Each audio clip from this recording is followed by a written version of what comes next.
తెలంగాణ భవన్లో బీఆర్ఎస్ విస్తృత స్థాయి సమావేశం జరుగుతుంది. మాజీ సీఎం కేసీఆర్ అధ్యక్షన సమావేశం జరుగుతోంది. దాదాపు 400 మంది కీలక నేతలకు ఈ సమావేశానికి ఆహ్వానించారు. బీఆర్ఎస్ పార్టీ ఏర్పాటు చేసి 25 ఏళ్లు పూర్తి చేసుకున్న సందర్భంగా సిల్వర్ జూబ్లీ ఏర్పాటు చేయాలని కేసీఆర్ ఆలోచిస్తున్నారు. ఈ మేరకు సమావేశంలో నేతలతో చర్చించనున్నారు. ఇందులో భాగంగా గ్రామ స్థాయి నుంచి రాష్ట్ర స్థాయి వరకు కమిటీలు ఏర్పాటు చేయనున్నారు. అలాగే రానున్న లోకల్ బాడీ ఎన్నికలకు పార్టీ సమాయత్తం చేసేలాగా వ్యూహరచన ఉండబోతోంది. ఈ నెలాఖరులో భారీ బహిరంగ సభ కూడా ఏర్పాటు చేయనున్నట్లు సమాచారం.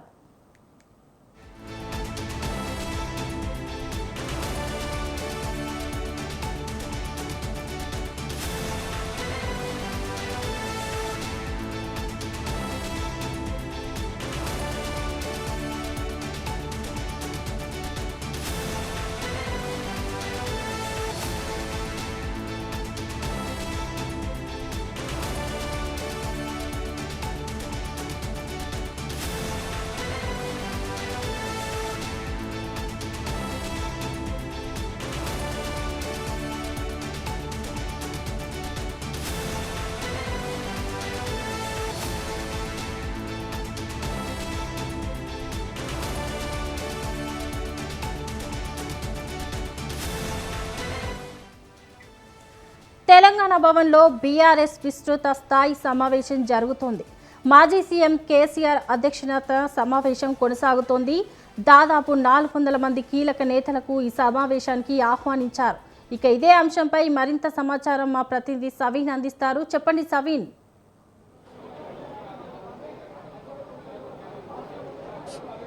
బీఆర్ఎస్ అధినేత మాజీ ముఖ్యమంత్రి కేసీఆర్ అధ్యక్షతన తెలంగాణ భవన్లో బీఆర్ఎస్ పార్టీ విస్తృత స్థాయి సమావేశం జరుగుతోంది. ఈ సమావేశానికి బీఆర్ఎస్ పార్టీకి సంబంధించిన ముఖ్య నేతలంతా, ఆహ్వానాలు పంపిన నేతలంతా దాదాపు హాజరయ్యారని చెప్పాలి. దాదాపు గంట క్రితం ఈ సమావేశం ప్రారంభమైంది. సమావేశంలో నేతలకు కేసీఆర్ దిశానిర్దేశం చేస్తున్నారు. ప్రధానంగా దాదాపు 7 నెలల తర్వాత తెలంగాణ భవన్కు బీఆర్ఎస్ అధినేత మాజీ ముఖ్యమంత్రి కేసీఆర్ వచ్చారు. అసెంబ్లీ ఎన్నికల్లో పార్టీ ఓటమి తర్వాత బీఆర్ఎస్ పార్టీ రాష్ట్ర వ్యాప్తంగా అన్ని పార్లమెంట్ నియోజకవర్గాలకు సంబంధించి సన్నాహక సమావేశాలు నిర్వహించింది. ఆ తర్వాత కేసీఆర్ ఫామ్ హౌస్కు కొంతమంది నేతలను పిలిపించుకొని మాట్లాడారు. పొలంబాట కార్యక్రమాన్ని చేపట్టారు. పార్లమెంట్ ఎన్నికల సమయంలో రాష్ట్ర వ్యాప్తంగా బస్సు యాత్ర చేపట్టి బీఆర్ఎస్ పార్టీ ఎంపీ అభ్యర్థులకు ప్రచారం చేశారు. కానీ పార్లమెంట్ ఎన్నికల ఫలితాల తర్వాత ఇప్పటి వరకు కేసీఆర్ బయటకు రాలేదు. కాంగ్రెస్ పార్టీ అధికారంలోకి వచ్చిన తర్వాత ఈ ప్రభుత్వానికి సంవత్సరం పాటు సమయం ఇస్తానంటూ కేసీఆర్ అనేక సందర్భాల్లో స్పష్టం చేశారు. సంవత్సరం వరకు ప్రధాన ప్రతిపక్ష నేతగా, మాజీ ముఖ్యమంత్రిగా ఎట్లాంటి కామెంట్స్ చేయబోనంటూ కూడా కేసీఆర్ అనేక సందర్భాల్లో స్పష్టం చేసినట్లు, అదేవిధంగా బీఆర్ఎస్ పార్టీ ముఖ్య నేతలకు తెలిపినట్లుగా బీఆర్ఎస్ పార్టీ వర్గాల్లో ప్రచారం జరిగింది. కానీ ఈరోజు మాత్రం బీఆర్ఎస్ పార్టీ విస్తృత స్థాయి సమావేశాన్ని ఏర్పాటు చేశారు. ప్రధానంగా 2 అంశాలపై ఈ సమావేశం జరగబోతుందని బీఆర్ఎస్ పార్టీ ముందే స్పష్టం చేసింది. కాంగ్రెస్ పార్టీ ప్రభుత్వం అధికారంలోకి వచ్చిన తర్వాత రాష్ట్రంలో పరిపాలనా విధానం, రాజకీయ పరిస్థితులపై ఒక అంశమైతే, రెండోది బీఆర్ఎస్ పార్టీ నిర్మాణం, సంస్థాగత నిర్మాణంపై రెండో అంశంపై బీఆర్ఎస్ పార్టీ అధినేత బీఆర్ఎస్ పార్టీ నేతలకు దిశానిర్దేశం చేయబోతున్నారు. ముఖ్యంగా మొదట కాంగ్రెస్ పార్టీ అధికారంలోకి వచ్చిన తర్వాత ఇచ్చిన హామీలన్నీ అమలు చేస్తామని చెప్పారు. అనేక డిక్లరేషన్లు ప్రకటించారు. కానీ ఇప్పటివరకు ఇచ్చిన హామీలను అమలు చేసే దిశగా ఈ ప్రభుత్వం ముందుకు వెళ్లడం లేదు. అనేక అంశాల్లో ఈ ప్రభుత్వం ఫెయిల్యూర్ అయింది. అదేవిధంగా విధానపరంగా ప్రజలకు వ్యతిరేకమైన నిర్ణయాలు తీసుకుంటున్నారంటూ బీఆర్ఎస్ పార్టీ వాదిస్తోంది. రైతులకు సంబంధించి రైతు రుణమాఫీ, రైతు భరోసా విషయంలో ఇప్పటికే రైతు దీక్షలను బీఆర్ఎస్ పార్టీ నిర్వహిస్తోంది. రాష్ట్ర వ్యాప్తంగా అనేక నియోజకవర్గాల్లో నిర్వహించిన కార్యక్రమాలకు BRS party working president KTR హాజరయ్యారు. మరోవైపు బీసీల అంశం, మహిళల అంశంపై బీఆర్ఎస్ పార్టీ ఎమ్మెల్సీ కవిత మాట్లాడుతున్నారు.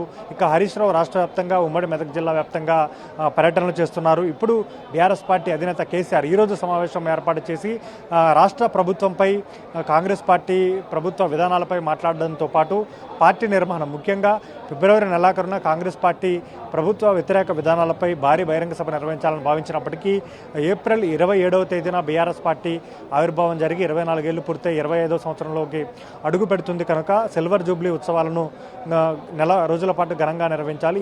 ఏ విధంగా నిర్వహించాలనేది ఒక ప్రధాన అంశం. రెండోది పార్టీ నిర్మాణంలో భాగంగా అధికారంలో ఉన్నప్పుడు 60 లక్షల మంది సభ్యత్వ నమోదు BRS party working president KTR ఆధ్వర్యంలో చేశారు. ఇప్పుడు కూడా పార్టీ సభ్యత్వ నమోదు కార్యక్రమాన్ని బీఆర్ఎస్ పార్టీ అధినేత కేసీఆర్ ప్రారంభించబోతున్నారు. దీనికి సంబంధించిన తేదీలను స్పష్టం చేసే అవకాశం కనపడుతోంది.